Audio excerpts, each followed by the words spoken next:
नमस्कार, मैं हूं गोपाल प्रसाद। आज आप देख रहे हैं मुस्कान न्यूज। आज हमारे न्यूज चैनल पर खास मेहमान है और खास बात विधानसभा पर चर्चा होगी। हम बताना चाहते हैं कि दिल्ली से चलकर बिहार आए भारतीय लोकमत राष्ट्रवादी पार्टी के राष्ट्रीय अध्यक्ष पंकज कुमार शर्मा है हमारे साथ, जो कि आपके दर्शकों के साथ खास मुलाकात होगी और खास बातें होगी। पंकज सर, दर्शक जानना चाहते हैं कि बिहार के विधानसभा चुनाव में 243 सीट हैं, कैसे चुनाव लड़िएगा, किस तरह से कौन सा मुद्दा उठा करके आएंगे?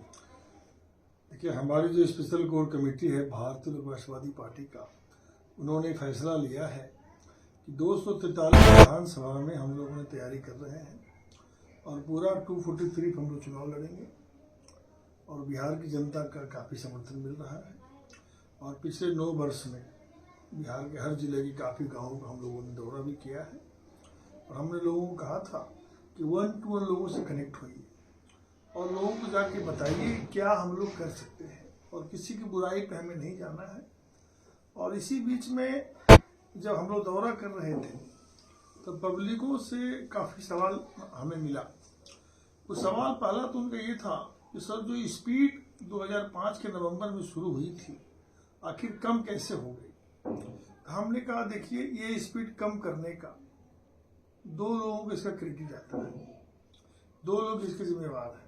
एक हमारे स्वयं मुख्यमंत्री जी श्री नीतीश कुमार साहब और एक है माननीय चिराग पासवान साहब, जो लोक जनशक्ति पार्टी रामविलास के केंद्रीय मंत्री हैं। 2010 में जब चुनाव हुआ तो नवंबर महीने में 243 विधानसभा का हमारा जो बिहार विधानसभा है, इसमें 22 सीट मिली राष्ट्रीय जनता दल को। एक तरह से लालटेन पूरा बुझ गई थी और एलईडी का जमाना आ चुका था।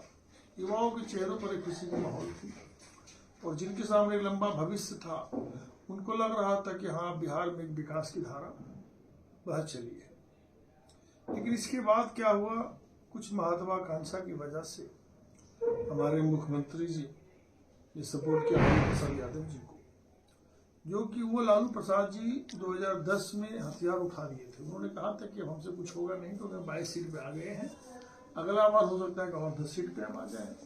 लेकिन नीतीश कुमार जी ने उनको थोड़ा सा जीने दिया। फिर उसके बाद 1.5 साल के बाद नीतीश जी बीजेपी के साथ आए। फिर 2020 में क्या हुआ कि चिराग पासवान जी अकेले चुनाव लड़ लिए और जहां जहां जदयू के कैंडिडेट थे उनके अगेंस्ट में उन्होंने खड़ा कर दिया, तो जदयू का जो वोट कटा। लेकिन आप देखेंगे 2009 की जो स्थिति बनी थी, वहां पे स्वयं लालू प्रसाद जी चुनाव हार गए थे, रामविलास पासवान जी चुनाव हार गए थे, ये स्थिति बनी थी। लेकिन इस बार जो चुनाव हुआ उसमें तो 4 सीटें लाए थे ये रामविलास पासवान के पुत्र चिराग पासवान। 5 सीट ये जो 2024 में। इसलिए देखिए क्या हुआ, इस बार का जो चुनाव हुआ इसमें उपेंद्र पासवान, जीतन राम मांझी, चिराग पासवान की पार्टी, नीतीश कुमार जी, भारतीय जनता पार्टी, ये 5 पार्टी मिलकर चुनाव लड़ रहे थे। इसका पूरा फायदा सभी लोगों को मिला। लेकिन इसके बाद आप देखेंगे थोड़ा सा महत्वाकांक्षा की वजह से जो स्पीड का डेवलपमेंट जो कम हुआ, क्योंकि हमने गांव-गांव जब हम गए तो हमने एक ही चीज कहा कि जो भी कंट्री में आप जाइए, जहां जहां विकास हुआ है, हमने कहा कि सड़क से सुरक्षा है, सड़क से शिक्षा है, सड़क से रोजगार है, सड़क से स्वास्थ्य है। इंफ्रास्ट्रक्चर अगर अच्छा होगा, कनेक्टिविटी फास्ट होगा, जो भी व्यापारी वर्ग। क्योंकि आप अगर देखेंगे तो आज़ादी के बाद से लेकर अभी तक सेंट्रल गवर्नमेंट, स्टेट गवर्नमेंट और पीएसयू 2 से 4% लोगों को रोजगार दे पाई। बाकी लोग आप अगर देखेंगे तो हमारे भारतवर्ष में करीब 45 करोड़ लोग असंगठित मजदूर हैं, फिर हमारे कृषि से कनेक्टेड लोग हैं। तो अब एक तरफ मैं देख रहा हूं जातीय जनगणना की बात करके, ये तो भटकाने वाली बात हो रही है। मैंने हम ये कहना चाह रहे हैं कि जो विधानसभा की तैयारी हो, कई पार्टियां और अभी हाल में 1-2 महीने में कई पार्टियां बनी भी है, तो किस तरह से चुनाव विधानसभा। मैं वही उसमें आ रहा हूँ। देखिए, रोबर्ट्सगंज लोकसभा में 19 में जनता दल यूनाइटेड ने भी अपना कैंडिडेट दिया था, जिनको करीब 5 से 6 हजार वोट आया और हमारी पार्टी को 18,300 वोट आया। हम लोग जो चुनाव लड़ते हैं, लोगों के बीच में हम जाते हैं तो अपना मिशन के साथ विजन भी रखते हैं, रोड मैप रखते हैं। और हमने लोगों को कहा है कि अभी हम लोग बिहार में अगर लोगों को रोजगार देना है तो पहला तो काम है फूड प्रोसेस यूनिट, दूसरा हमने कहा है स्मॉल स्केल इंडस्ट्री, और तीसरा हमने कहा है आईटी इंडस्ट्री, आईटी हब। जैसे अभी को आईटी इंजीनियरिंग किया, कहाँ जाता है जॉब करने की, नौकरी करने के लिए?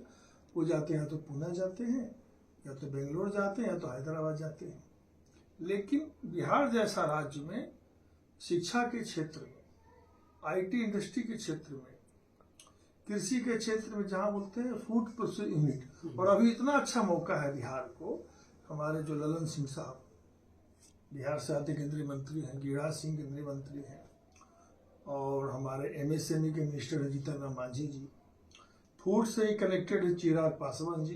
तो अभी क्या है कि ये 5-6 लोग बैठ करके अगर अच्छे से रोड मैप तैयार करते हैं, तो हमारा लगता है कि बिहार के लोगों को 10,000 8,000 रुपये के लिए, कल ही हम कुछ महिलाओं से मिल रहे थे, तो उनका कहना था कि हम अभी पंजाब में बोले क्या सैलरी मिलता है, तो 8,000 रुपये मिलता है सर हमारे पतिदेव को, यहाँ तो कोई काम ही नहीं है, तो हम लोग करें तो क्या करें। मैंने कहा देखिए क्या है, जब कोई एक नेता जब लोगों में विश्वास पैदा करे कि हम जाति धर्म क्षेत्र भाषा के ऊपर उठकर मानव कल्याण के हित में काम करेंगे, और हमने लोगों को भी कहा है कि जहां 25 अरब किलोमीटर तक वायजर 1 पहुंच चुका है, तो भारत धरती के लोग 25 अरब किलोमीटर तक जा चुके हैं, पता लगा चुके हैं, और हम लोग यही जाति धर्म क्षेत्र भाषा में फंसे हुए हैं, क्योंकि नौकरी तो मिलना है 2% लोगों को ही। लोग तो राजनीति करते हैं जातीय विशेष पर ही। लेकिन उनका देखिए, उनका क्या कहना था, जैसे 90 से 2005 में इनका था कि वोटर को अगर मोटर मिल गया तो हमारा थैला कौन खाएगा। जितनी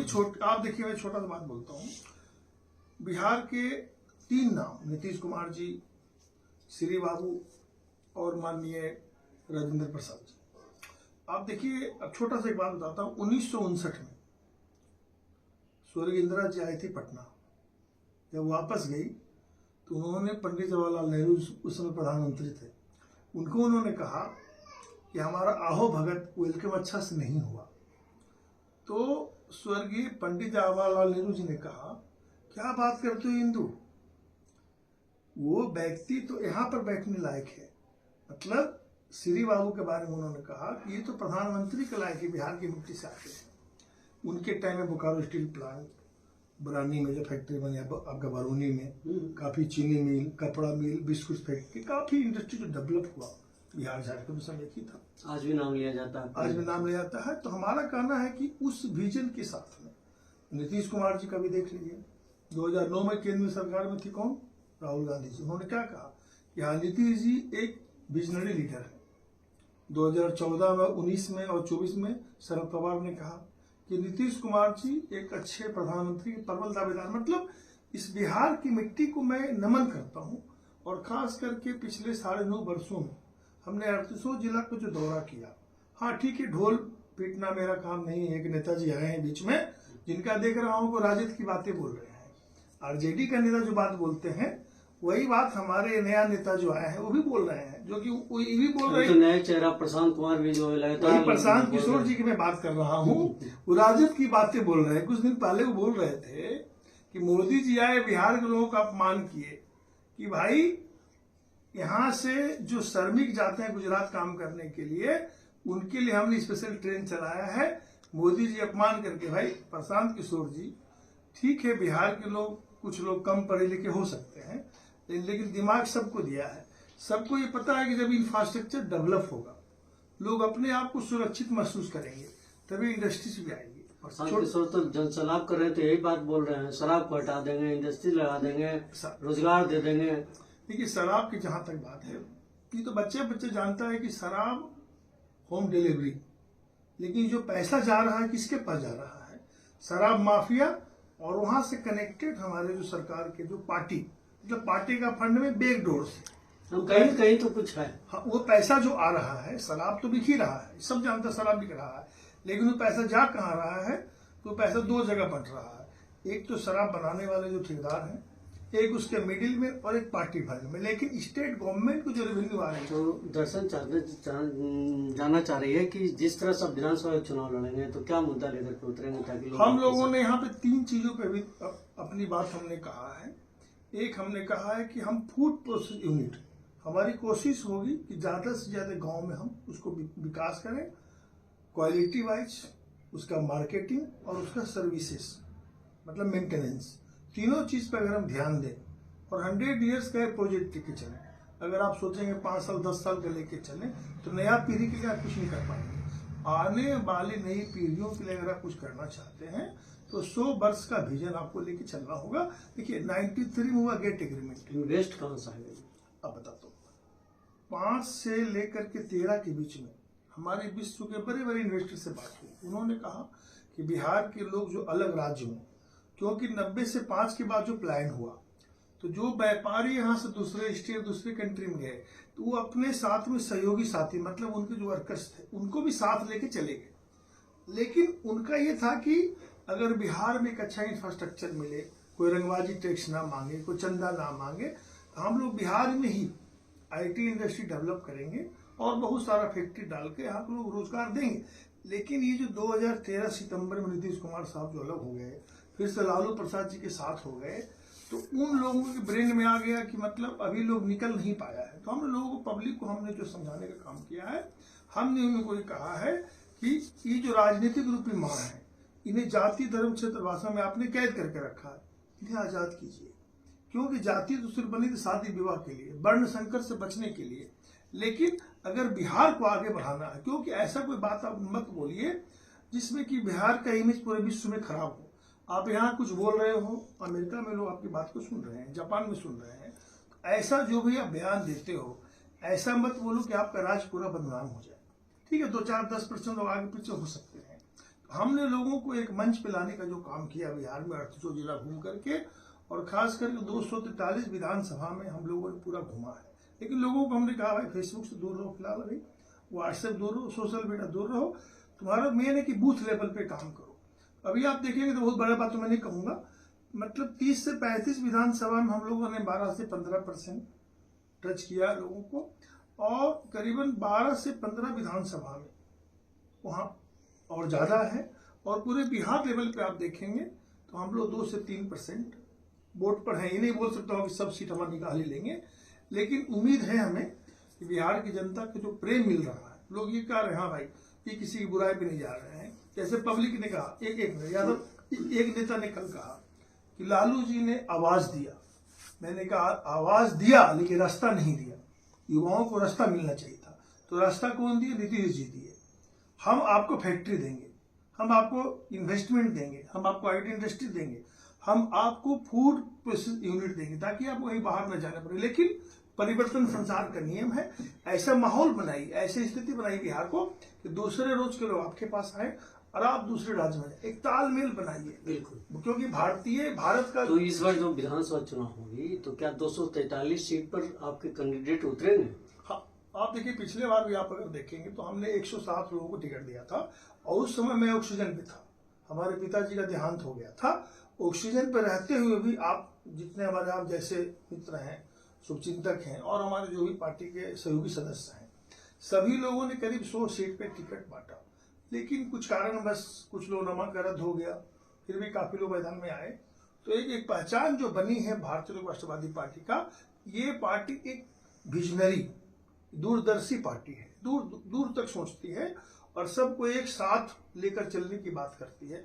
एक साथ जब आप लेके चलेंगे और इस ग्लोबल मार्केट से बिहार को आप कनेक्ट करेंगे तो बिहार ऑटोमेटिक डेवलपमेंट हो जाएगा। अभी भी आप 60% देख लीजिए ट्रैफिक है बिहार में। जब बिहार में ट्रैफिक जब 90% मुक्त हो जाएगा ट्रैफिक से, तो आप देखेंगे ऑटोमेटिक फास्ट कनेक्ट होगा बिहार का। जी, तो इस तरह से जो अब कैसे कैंडिडेट को आप दोगे जाकि साफ सुथरा हो? हमने ये कहा है जो भी अपराध, क्योंकि आप अगर देखेंगे जिससे राजद के नेता हमसे मिले थे, मैंने कहा भाई आपका जो पार्टी बना है, आपका जमीन जो बुनियाद इमारतें, वो तो अपराध पे ही खड़ा है। आप अगर अपराध पे 0% बोलते हैं कि हम टॉलरेट रखेंगे, तो हमने कैसे रखोगे? क्योंकि ज्यादातर तो आपके अपराधी ही आप टिकट लेते हैं, जो किडनैपिंग का जिनका रहा। तो हमने कहा है नहीं, जो क्षेत्र और समाज के प्रति कुछ करना चाहते हैं लेकिन बड़ी पार्टियां उन तक नहीं पहुंच पा रहे हैं, और जो वो बड़ी पार्टी नहीं पहुंच पा रहे हैं, तो हम लोगों ने कल का काम किया है कि हम भाई आपको टिकट देंगे, शिक्षित करेंगे, और 0 बजट में कैसे चुनाव को जीता जाता है ये आपको मैं स्ट्रेटेजी दूंगा। उस पर आप काम करिए, चुनाव जीतिए, और 5 साल में एक रोड मैप तैयार कीजिए कि आप अपने क्षेत्र में क्या कर रहे हैं। एक छोटा बात बताना चाहता हूँ, एक बुजुर्ग बोल रहे थे बिहार का कि जब हमारे प्रधानमंत्री थे पंडित जवाहरलाल नेहरू जी, उनका कहना था कि अलग अलग राज्य के जो लीडर आते हैं वो अपने राज्य के डेवलपमेंट की बात करते हैं, लेकिन बिहार के जब नेता हमसे मिलने आते हैं ये कहते हैं कि मुख्यमंत्री को हटाओ, मुख्यमंत्री को हटाओ, मुख्यमंत्री को हटाओ। मतलब बिहार के नेता का हम देख रहे हैं ये चिंता है कि हमें गठबंधन में कितना सीट मिलेगा, ये उनको चिंता नहीं है कि बिहार के लोग रोजगार कैसे मिलेगा। हम जब चर्चा किया बोला पंकज जी अगर सबको रोजगार मिल गया तो हमारा थैला कौन उठाएगा, हमारा बंधुआ मजदूर कौन बनेगा, अब रैली में आदमी कहाँ से लाएंगे, जिंदाबाद मुर्दाबाद कौन करे, ये परेशानी ज्यादा हो रही मैं देख रहा हूँ। अब समझ सकते हैं कि हमारे साथ पंकज कुमार शर्मा जी थे जो कि भारतीय लोकमत राष्ट्रवादी पार्टी के अध्यक्ष है और लगातार विधानसभा चुनाव को लेकर के तैयारियां चल रही है और 243 सीटों पर जो है चुनाव लड़ेंगे और शिक्षित लोगों को रोजगार भी देंगे और रोजगार मुहैया कराने को लेकर ग्लोबल कंपनी से अपना फंडिंग लाएंगे बिहार को। इस तरह से लगातार देखते रहे हमारी खबरों को और हम भी आपके साथ हैं आपकी आवाज को बुलंद करने के लिए। देखते रहिए मुस्कान न्यूज।